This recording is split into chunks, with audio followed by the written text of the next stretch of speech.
This is a Rogue Media Network podcast.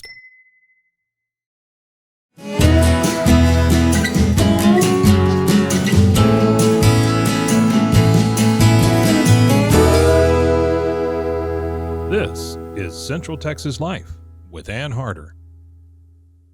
Hello, everybody. Welcome to Central Texas Events, and we are talking about a milestone event, really, in Waco, and that is the celebration of a century of storytelling by the Waco Civic Theater. And I am so happy to introduce you to Kelly McGregor, who is the interim executive director, and Misti White, who is the chairman of the board of directors.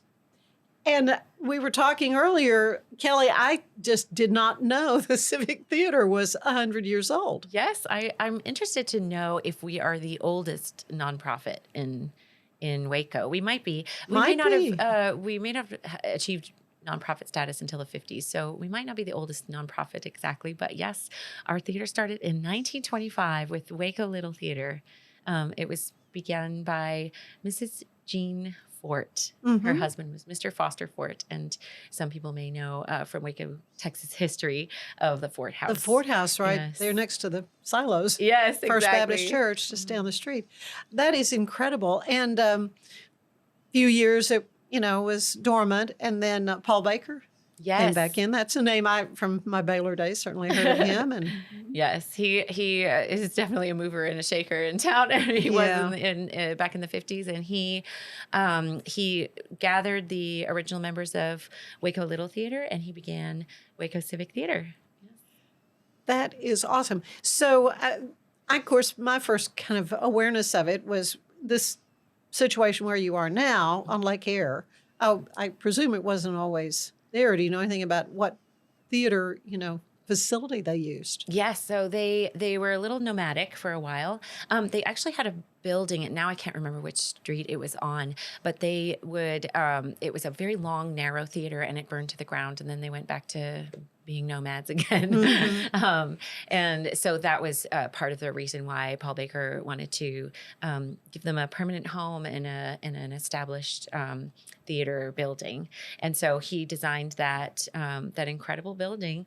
It won an award from the British Institute of Architects, one of the three most best designed theaters of its type in the United States. Yeah, and that was in the 60s. Thing. Yes. What a great accolade. Again, something I didn't know that. I did not know that. Yeah, it's that really is amazing. What an impressive history the Waco Civic Theater has had. And you're celebrating that this year. Misti, you first got in touch with me about a wonderful fundraiser celebration that's happening. Tell me about that. We are having a fundraiser. It's called Curtain Up because it is the first curtain up for our big century season. Mm-hmm. And it will be at Anthem Stories building, which is also a beautiful old 1920s building. Yes. And we will celebrate 1920s style with a show and dinner and drinks, and would love to have everyone there. Okay, and this is happening on April 12th. April 12th at 6:30 p.m. Okay, and there'll be entertainment there during the evening. We're a theater, so we will definitely have entertainment. Yes, Kelly's actually directing, and it's a story about Broadway and musicals and shows. Yeah, curtain up, light the lights. Exactly. That's right. That's exactly it. So all the music is about performing. Okay, so there's no business like show business. Exactly. I'm sure is going to be featured. There's there's lots of them. Hooray for Hollywood. There's all kinds of things, that could be done. So you've got volunteers that are in your cast. Tell me a little bit about the show itself. Well, it's a variety show from beginning to end. It'll all be songs about theater. It's from some of our best performers at Waco Civic Theater. We've compiled a cast of some pretty awesome talent. But what I really like is that it is what some of those members represent. For example, one of our board members, his granddaughter is going to be performing at that. Oh, really? And again, as we explored through a century of stories and what 100 years of storytelling at Waco Civic Theater actually means, we've uncovered all kinds of really interesting things. So one of our performers at our April 12th gala, got married at the Waco Civic Theater. She and her husband met there, and then he proposed to her there, and they got married in that building. Also, our board member, whose granddaughter will be performing as well, his son met his now wife in 1992 in a production of Cinderella. So we uncovered that photo and of the two of them who did not know each other. You got to feature that. Isn't that wonderful? Oh, it is sweet. It is sweet. You have, this wonderful brochure. So, Misty, how can folks get this to learn more about, sponsorships? It is a fundraiser. So, well, the best way to find out more about sponsorships and ticket sales is just to go to our website, and it's wacocivictheater.org. Okay, and you have a goal. What are you needing to raise? What are you hoping to raise? Our goal is as much as possible, obviously, but we would like to raise $80,000. That will help us secure the show rights for next year. It will help us with our educational program for the summer, because we have hundreds of children that come to our summer programs every year. It has grown and grown and grown over the years. I really have seen that. And your daughter as well performs. Yes. Tell me about her. My daughter has been performing with Waco Civic since she was 8. Really? Yes. She was Matilda in Matilda, and then has been in many shows since then. And it's her home away from home. She absolutely loves it. Well, and she will also be in this show. Yes. Yeah, I know. That's my understanding. She's going to perform as well. Tell me a little bit about you, Kelly, though. It's wonderful that you were able to step into this interim position, because you bring a lot of talents to the table yourself, my dear. We were able to do a show or two together. Yes, so yeah. Yes, we have, and it was a pleasure to sing with you in the past. But yes, I grew up in Canada, and my undergraduate is in musical theater from the University of Windsor. Got married there, and then we moved to Florida, where I did a master's in voice performance. So I've been teaching voice for a long time. When I first moved here to the United States, I was not able to work. So as an immigrant and a piggyback visa on my husband's student visa, I wasn't allowed to work. So the only thing I could do was go back to school. And I'm very glad I did, because it allowed me to be able to teach at a post-secondary level. And so that's what I've been doing a lot of. However, we moved here to Waco for my husband to work at Baylor University. Okay, I wondered what brought you to Central Texas. Yes, Baylor University. We've been there since 2007. Okay, yeah, you've been here a little while. Yeah, my children have grown up here. Yeah, and it's been a great place to raise kids. And so I've been really involved in the theater scene since 2016, when I just couldn't resist auditioning for Sweeney Todd. Yes. Well, and I have to say, the Civic Theater has done some amazing shows. For being a volunteer, basically nonprofit organization, it's remarkable, the talent, number one, in the Central Texas area, but then what you've been able to accomplish. We just love to keep building on that for year after year. And so our next century is just going to be even better than the first, because we know that Waco, Texas has a lot to offer and a ton of talent, just so much talent. And what I would love is to keep it here, not to, have these kids grow up and go to college and then leave and go somewhere else. I would love for them to be here and performing in their hometown. And drawn still to stay because of the longevity of their experience with Waco Civic Theater. You got a great season, though, still. There's some more shows. Tell them a little bit about what lies ahead. Well, currently we still have one weekend left of Percy Jackson, the Lightning Thief, but upcoming is The Sound of Music. The hills are alive. Yes, exactly. Yeah. And who doesn't have a memory of this show or know the music from it? Yeah, or do one of the performances as a sing-along. I think we will. I think we will. You might need to do that. We're offering that for 3 weekends in May, because we know people love this show, and so we expect tickets to sell quickly. So do get a ticket quickly before we sell them out. But we have a wonderful director who hasn't directed with us before, and his name is Victor Hawks, and he has a Broadway career. So it's pretty special. We're excited to work with him. I'll be music directing alongside of him. Okay, and that those weekends start when? May 10th through the 26th.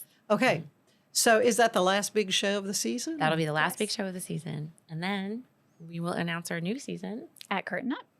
Okay. Okay. Well, you'll have to come back and share Yes, that with we would be with so our excited audience, to. with our audience as well, because I know there's just going to be some wonderful, wonderful things. But as you say, I mean, you've got to pay for the rights to do these. I mean, there's a lot more involved than just getting some librettos in here, passing them out to your cast. You know, there's a Right. lot involved. I believe our ticket sales only accounts for about 25% of our overhead costs. So these fundraisers are really important to keep us functioning and doing the best that we possibly can and bringing the best shows that we can to Central Texas. Yeah. A show like The Sound of Music, it's not quite $10,000, but that's how much it costs just to purchase the rights to put it on. Really. So we have a lineup for next year that we wanted to be pretty epic, to be able to knock it out of the celebrate. park. Yes, Yeah. to be able For to your celebrate 100 100th. years. Yeah. So that means, there's quite a hefty cost involved in producing a show. That being said, it's so worth it. It's so worth it to see these stories come to life with local people, but just talented individuals who know how to tell that story. And so we're just really excited to do it. And we would love help to get and those it's on the stage. fun to see your friends and neighbors up there on stage and Yes. performing. And it's like, oh, I didn't know they had it in them, you know. Listen to that voice. That's what I know. Who knew? So yeah, that's what's so great about it. But to have this opportunity, especially for young people, like you Yes. say, your daughter's been doing this, and she's high school age now, right? Yes, she's high So school she's age been now. doing this for several years, and this is something that just kind of gets in your blood, doesn't it? Maybe a little bit. For sure. And the friends that they make are so authentic, and it really does just become Right. a family for these kids. A lot of them don't really have a place they fit into at high school, and they come here and they just fall in love. And we keep bringing more and more, and it's great. And as you say, literally fall in love sometimes. Yeah, literally Literally find your fall in love forever sometimes. person. Yeah, that'd be Yeah. wonderful. Well, so Missy, have you ever performed? I mean, is this something that No, that's not me. I sang a lot in high school, but Uh-huh. I'm not a performer. okay? But what about like favorite show you've done? Probably Sweeney Todd. You think it was I played Sweeney Todd, Mrs. yeah. Lovett, yes. And then very close second to that was in Light in the Piazza as Margaret. Yes. Yes. Yeah. It was a Excellent. lovely Excellent role. shows. So you'll be telling everybody about season ticket sales and all that kind of the opportunity will. to go ahead and buy, a package of these shows and so forth. Absolutely. That'll be coming up in April. So yes, at April 12th, we will be opening up our season tickets. So you will get, as a season ticket holder, you'll get all 6 of our main stage shows. We do have a full lineup of youth shows that are also coming alongside. We would like to pour a lot of support into those youth programs. The reason, because not only from what Misty was talking about, but also the things that theater teaches children are so applicable to literally every profession as they learn to become storytellers, as they learn to be able to communicate with each other, as they build empathy, as they understand humanity. I mean, it is just so applicable to everything. So we're really doing a lot to try and build our educational program. Yeah. And then not only that, we've added what we call a spotlight season. So these are smaller shows kind of fitting in between our main stage shows. And I mention all of those because what we would like to do is auction off at our event what we would call a platinum pass. And that platinum pass will just allow you to come in to every single show, every Really? event, every special thing at Waco Civic Theater. Mhm. You will have a specific chair. And that chair will be named after somebody that has been a part of our 100 years. So, That's neat. for example, if you purchased at auction the Mrs. Jean Fort chair, that would be your chair for Yeah, the rest yeah. of the season. So, Aw. A lot of thought has gone into this. I mean, my hat's off to you all. I mean, I know your board has been very supportive and, wants to see this, be a huge success. And I'm sure it will be with the both of you lending your wonderful talents and support to it. A century of storytelling established in 1925, the Waco Civic Theater. What a great piece of Waco history. And what a great way for you to support it as well. So again, how can folks get more information and get their tickets and what for the April 12th gala? Go to our website at wacocivictheater.org, and there will be a link that I believe says Curtain Up.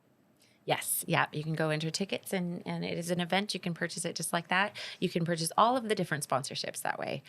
So you can get an individual ticket or you can sponsor all the way up to a full season underwriting. And getting your own chair. And getting getting your own chair. No, that you have to go buy at auction. So you better that's come. right. Yeah, right. You can't just go online and say, I want the Mrs. Ford chair. Now, that being said, our auction items will be online, won't They they? will be. I believe it's going to open April the 1st. Yeah. Oh, good. Yes, Excellent. and there will be All a right. link to that on our website as well. Exactly. Okay, good. Lots of great talent, lots of great entertainment lies ahead through the Waco Civic Theater. But Curtain Up, that's what we want to tell y'all about. April 12th, coming up, and it's in the evening at Anthem Stories. Yes. Building. Beautiful building. Kelly, Misty, thank you so much. Appreciate you both. Yes. Thank you so much. for Thank hanging you out for with us telling today. And thank you for being with us for Central Texas Events. We'll see you next time. Bye-bye. Central Texas Life with Ann Harder is part of the Rogue Media family. Be sure to check out our other shows at roguemedianetwork.com. Please rate this show 5 stars on iTunes, Spotify, YouTube, or anywhere you get your podcasts. Join us again soon for more Central Texas Life with Ann Harder.